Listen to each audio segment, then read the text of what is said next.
Is this your background? No.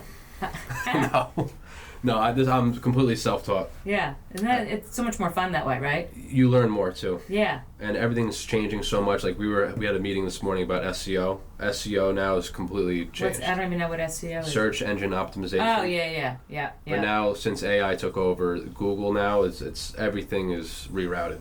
It's crazy. So anything that you learned 3 years ago. I know. That's what I'm saying. I could barely relearn Final Cut Pro to edit myself. Final Cut Pro is so hard. It's so hard. Like my partner at my other job, he went to school for just color grading. Yeah. And he used to use Final Cut 7, and we downloaded Final Cut 10. And the new one, it's a beast. It's awesome, but he's like, dude, I'm starting from scratch again. Mm-hmm. That's what happened to me, and that's when I was like, because I used the old one. Yeah. And I was good at it, and then once they came out with the new one, I was like, it's like my brain could not. You should try, it's free too. By Black Magic, it's called DaVinci Resolve. Yeah. Awesome. Really? Everything, it has your media page, it has your edit page, yeah. It has your color grading page, it has an effects page, and then it has an export and rendering page. All broken down. Really? It's awesome. Yeah. If I go into that. It's changing. Yeah. This market's changing so quickly. Yeah. But it's good though. I mean, you have to stay on your toes and figure out what's working, what's not working, and stay up to date. Oh yeah. I mean, important. And that's what I'm like literally. I mean, that's what's so funny about what I'm doing, because I'm doing it in such a I don't even know what I'm doing. But that's I think. But it's also good though too, because you don't know which way it's going to go, and then you'll come up with new ideas and new ways to reroute and stuff. So. It's good to have a plan, but it's also good when you first start to figure out which way you want to go. You know what's funny is I am the type of person that has always had a plan. Mm-hmm. And this is the first time that I have zero. Yeah, zero plan. Zero plan. So I think that's good. Yeah. Because if you're doing it and you have no plan and you still go out and do it every day, there's a reason behind it. You enjoy doing it. 100%. So you'll stick with it. It's sort of why I always say this is volunteer, and part of me is like, if I start getting paid by people, it becomes a job. Yeah. And then I have to deliver something to them. Yeah. Then they're going to want to listen or watch the videos that I do and make sure I cover this and make sure. And I'm like, I don't know if I want to make that turn. Yeah. Because then it takes the fun out of it and the spontaneity out of it and the, it comes off, I think, so genuine. So, I don't know. I think it'll come to the point, though, where it's going to get big enough where someone's going to be like, I'm going to pay you this much money. Yeah. And you're going to be like, I can't refuse money. That's what happened. I was big into photography at the gym. Yeah. Just me and my girlfriend and a couple friends, but our gym was so niche that all of us followed each other on Instagram, and it was all muscle heads and want to be influencers and stuff, and we were just doing it for fun. Yeah. And then people were like, I'd take pictures and they just find my Venmo and send me money, and people were sending me $200 for 15 pictures. And my God. I'm like, okay. Business created. Yeah. Yeah. I mean, this stuff isn't cheap though. No. But then you have someone, they ask how much for pictures, and you tell them $500 for an hour shoot, and they're like, oh, that's so expensive. I'm like, well, we just spent an hour with 10 grand worth of cameras, and I'm gonna go home for 3 more hours and edit those pictures for you. And exactly. They don't. Then they're like, oh, it takes that long? I'm like, yeah, it doesn't just come out of the camera nice. You gotta... It's funny because that's a lot of the restaurants when I walk in blind, I'm like, who's the manager? And I introduce myself. I'm like, I'm going to do a video. I put it in this group. I put it on my Instagram. And you could see a lot of them are like, how much is this going to cost me? Mm-hmm. Yeah. Now, first of all, even if it costs you $50, even if it costs you $100, even if it costs you... I'm telling you, I have a community of 11,000 people that you're going to get exposed to, plus my Instagram. It's worth it. It's worth it. But it's going back to our previous conversation about commercials and whatnot. Yeah. Right now, that's the best way to get viewers, because people could rewatch the content. Like a billboard, you can't rewatch. You have to drive by it again. Yeah. You can't interact with it. You can't save it. And you can't share it. Yeah. So for restaurants, I always look at the shares, because if someone's sharing your content, they're sending it to someone for a reason. Yeah. Whether they like the food or if they live close by.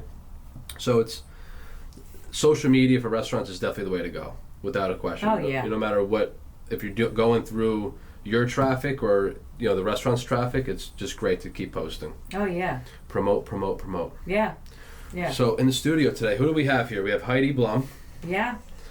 Heidi, what do you do? Yeah. I think the reason I'm here today is because I am the L-Town Foodczar, which is L-Town is Livingston. Yep. And I am, what I say I do is I spotlight our local restaurants and surrounding towns, and I help the restaurants and the community get to know each other and to make sure that the community is frequenting these restaurants and trying to help them stay afloat. That's awesome. And what made you decide to do that? I didn't decide to do it. What happened is during COVID, there's a Facebook group called L-Town Lowdown, which now has about 11,000 community members. And when COVID hit, my son was working at Calabria's, and Calabria kept sending him flyers. When they were, like, in my opinion, one of the first restaurants in town to sort of pivot to family flyers, meals, and you know, because no one knew what was going on. We're all like on lockdown. Everything was so period. Right. So he kept sending it to me saying, "Can you post this on L-Town?" So I was like, "Sure." So I started posting these flyers, and people started commenting every day. I'm waiting for Heidi's flyer to come out. So the girl who runs L-Town, which I'm one of the admins, but she's really the creator, Neely, called me and she's like, "Can you be the Foodczar?" I'm like, "What's a Foodczar?" So I had no idea. So she said, "Just can you post every day, or you could schedule it. You don't have to do anything, just for all the restaurants to be under one thread." But as a lot of us, we were sort of looking for a purpose during that time. So every day I posted, and I made it creative, funny, current news, whatever was happening at the time, and it was a way for people to sort of connect and feel like they weren't alone in the community. So that's what I did for a period of time, and then I turned that into videos. And what happened was, a friend of mine, we were getting like a terrible snowstorm. It was during COVID, and he's like, "I have a great idea. I'm gonna stand in my backyard and report on the weather, and then I'm gonna throw it to you." Now, I had like my second, I had like my COVID shot, so I was like feeling like crap, and I was like, that is the dumbest idea I've ever heard. I am not doing that. So, P.S., he does it, and it like takes off. So I was like, oh crap, maybe I should do it. So the next morning, I go outside, and on my driveway, and I speak into a banana. Okay? So I just like, and I didn't think of anything, I just did it. So everyone like loved it. So then Viva Guacamole was opening. Again, during COVID, the Mexican restaurant. So everyone started posting, "Heidi, Foodczar, what's going on?" So I was like, I'm on the scene, I'll find out. So I ran over, and I'd spoken to an avocado, and I interviewed, they could barely speak English. No, just they had no idea, and I had no idea what I was doing. And then, as I say, a czar was born.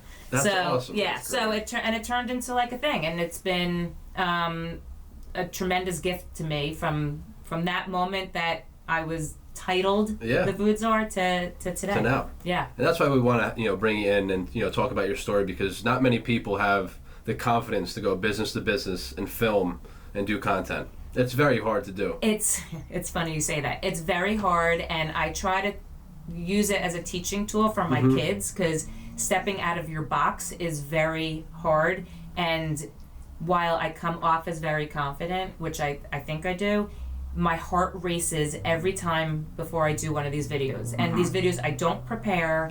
I do one take. The first time we did a podcast. You're like nervous. He almost had a heart attack. Yeah, you're like, oh my God, are people like listening? But the truth is that it just fit my personality. And I think people realize that even if I make a mistake, or I seem nervous, or I don't seem, that's what they're feeling. And I think that's why it's worked. Because it's I try to be. It's real. It like what you see is what you get. Like when I come across people in town, I mean, it's funny because I'm like a celebrity. Yeah, no, which 100%. I forget. Like I'm at the supermarket and people are staring at me, and then I'm like placing my like boar's head order at the deli, and they're like, "I know that voice," and I'm like, "Oh my God, I forget that people watch me." Yeah. And so it's very interesting. But did you ever think, let's say 15 years ago, business and marketing would head towards video content? No, because I was a video producer for a PR agency. And, you know, when I graduated, it's what I went to college for. And when I graduated, I was like, I want to be a TV producer, right? Like, that's what we all say, Hollywood dreams. And I ended up working for a very small corporate production company. I never even knew that was like a thing.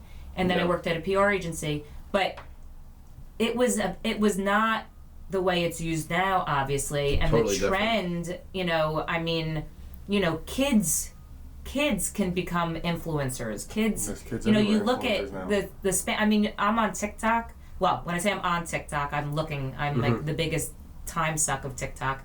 But, I mean, there are grandmothers who are viral. Nona Pia. Nona Pia is the best. Yeah. Yeah. But there's so many that, you know, it just happens out of nowhere. Like, we had John Rondi on, Johnny Drinks. Yeah. And the first TikTok got over 1 million views. And lives change at that point. Like, everything changes. Because you're grabbing that attention. Do you think we're going to go viral today? I don't know. You never know. Be great. You never know. Should I hold up my sticker for the video? There you go. L-Town. Yeah. L-Town. We had. I always tell this story. I have a kid from my gym. I just saw him. He was like this young kid, but he was really jacked up. And I was like, "Yo, can I do some pictures for you?"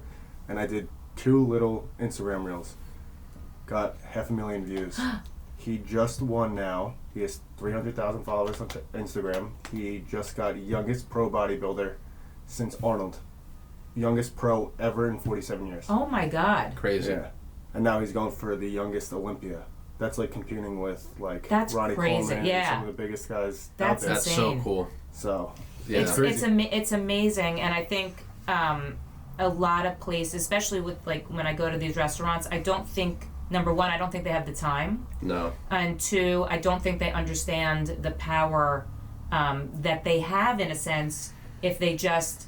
Yeah. It's hard. It's a hard thing to get into. We talk about this all the time, Chris and I and Joey and Brandon. We just say, like, you know, if a business owner has been in business for 30 plus years, they know one way of doing business. And then, you know, kids walk in, they say, this is how you could scale up your business. They look at you like, how do you know? Like, what do you know? You know what I mean? Totally. This is the way we do it. Yeah, exactly. But if the business owner is willing to open up and, like, learn, social media right now is just, it's a beast. Especially for restaurants, because restaurants, everything is visual. So doing TikTok reels, doing Instagram, even Facebook reels is so important. And everybody eats. And everyone eats. Everybody eats. I mean, that's, you know, so, you know, it's always been discussed, like, should I open up to businesses? And while I want to, because I have a lot of friends that own businesses, it's, number one, I'm one person. Yeah. And this is a volunteer. You can only do so much. I can only do so much.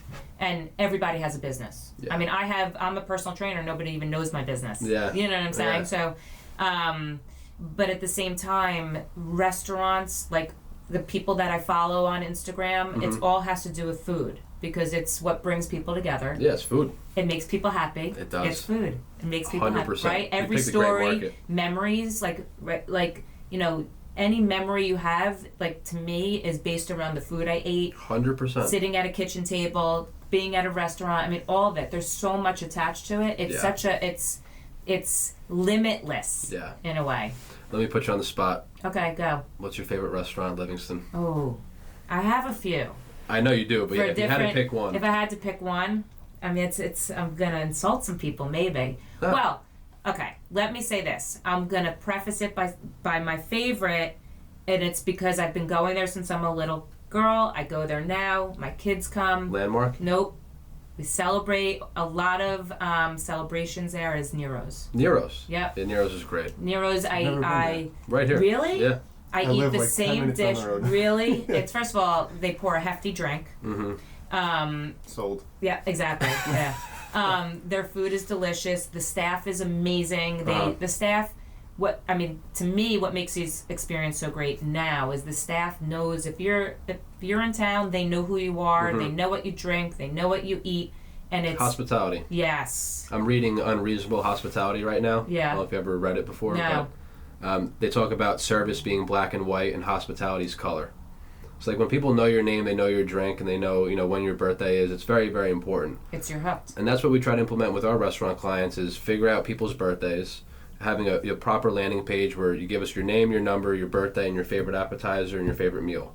Once we know that, and you can start doing text campaigns around that, it's very important because what other restaurant sends you a happy birthday text? I know. Other than like the big corporate, corporate restaurants. It's interesting because on I don't know if it's Resi or Open Table, when you make a reservation and they say, is this a special occasion? Yeah. I like that. It's great. I've never done it, but you would hope that if you put it in there, what it is, that they make the note and come to your table. But Nero's has been, like I said about memory, Nero's has been that place for me and my family, which is nice. So, but I love a lot of restaurants in town. Yeah, there's a lot of good restaurants in Livingston, especially we do Toronto's. have good food. Toronto's. Well, listen, I just did my podcast, which is Behind the Counter with the Foodczar. Maybe a long title, but it's fun. And I just did Dave. Do you call it? Is it Toronto or Toronto's? Isn't it funny? I call it Toronto's. Toronto's. Tomato. Yeah, tomato. But I just did one with Dave, and it's amazing. His story's amazing, and he's awesome, Dave. Yeah, and his food is. Last night we did a blind taste test. I'm not going to tell you what the winner was of pizza. We got from Calabria's, we got from Bonvini's, and we got from Toronto's. And all three did very nicely. Yeah. That's what I'm going to leave it at that. It was funny the other day when I stopped in there on the way back home. I got a couple slices for me and Marissa, and he came out the back after I paid for everything, and he's sitting there, we're talking, he's like, they charge you for that? I'm like, yeah. He like genuinely got mad. I'm like, a business won't stay open if people don't pay for their stuff. I don't expect a free thing because we work together. Every time I walk into a restaurant here, especially one that I've like helped promote, and whatever, they are always giving me, and it's so hard. Like Bagel Mash, she gives me free bagels every time. So I take the $20 for the bagels and I put it right in the tip jar because I don't expect it. My whole point of doing it, it's the same thing, is you want them to survive. Yeah, of course. Yeah. The restaurant business is extremely hard business. You're dealing with so many different facets, whether it's staffing, food cost, food just in general, shipping, and what's amazing, this was not, I eat food, I love good food, I love a great experience at a restaurant. Yeah. And through this gig that I have, which I never thought was going to be part of it, was realizing how hard these people work.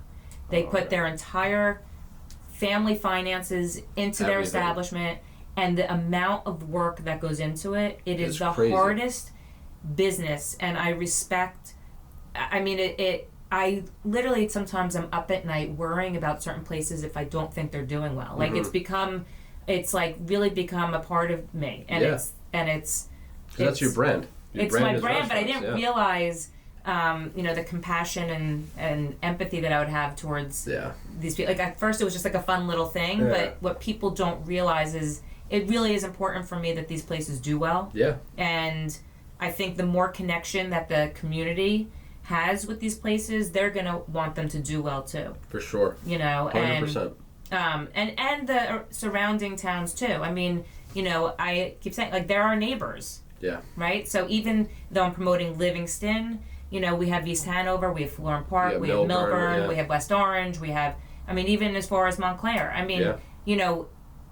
Not everybody stays in town, right? That's a hard ask. Yeah. For me, when I go out to dinner, it's got to be somewhere else, not in my town. It's got to be, I got to go on an adventure somewhere. You can only eat in the same place. Well, correct. And there's not a lot of liquor licenses here, as we know. So, you got, And truth be told, for me, while I'm not famous, but, when I do go out, sometimes I don't, people come up, which is so nice and stuff, but sometimes it's nice to, go out with my family, my wife, sit and not be known and just be like everybody else. Not that I'm that famous, but I'm just saying, like, you know what I mean? Yeah, no, 100%. Yeah. Once you put your face on social media, you don't know who's going to see it. If it catches on, you're going to get seen by a lot of people. It's wild. It is crazy. Yeah. It's nuts. But this was awesome. It was great meeting you. It was so fun meeting you. I wish, this is like a pop-up podcast. Yeah, I love it. This is what we do. We surprise people. I love it. I can't wait. Exactly the way you say it. It's like just raw.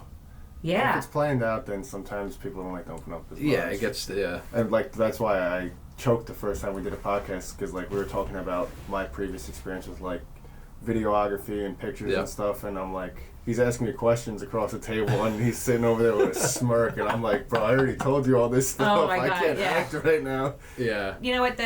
My podcast too. Like everyone's like, "What are the questions you're gonna ask me?" And I say, "I don't have questions. Just a conversation. It's just this, like our conversation that is on the phone or wherever we're talking. That's it. Mm-hmm. And it's just for people to get. It's like an inside. It's like you're inside the behind the scenes. Behind the scenes. Exactly. It's not like a 60-minute. Behind the scenes, production. I'm behind the counter with the Foodczar. See, that's what it is. Yeah. I love it. Yeah, it's so nice meeting you guys too. Yeah, you too. I like. Where can people find you on Facebook, Instagram, TikTok? Oh, on Facebook, I'm Heidi Blum.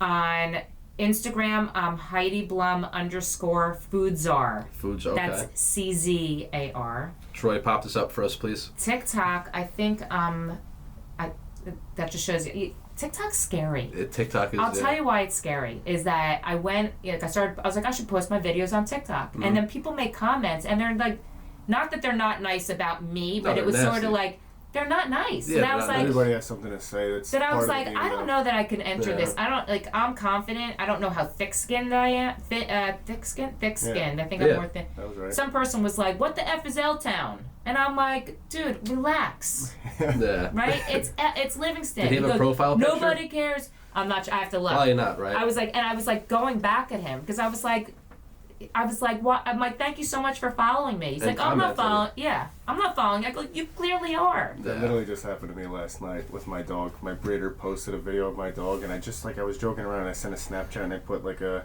name behind it. I was like, guard dog. He sat down when someone was walking by with their dog, and someone commented, he's not a guard dog because he sat down and stared at somebody. I'm like, why do you like go out of your way to just like? Yeah. It was a joke. I know. Be positive. Be positive. Be positive. That's I it. love it. That's I love it. it. That's all. I mean, listen, that's good for the soul. Exactly. Yeah.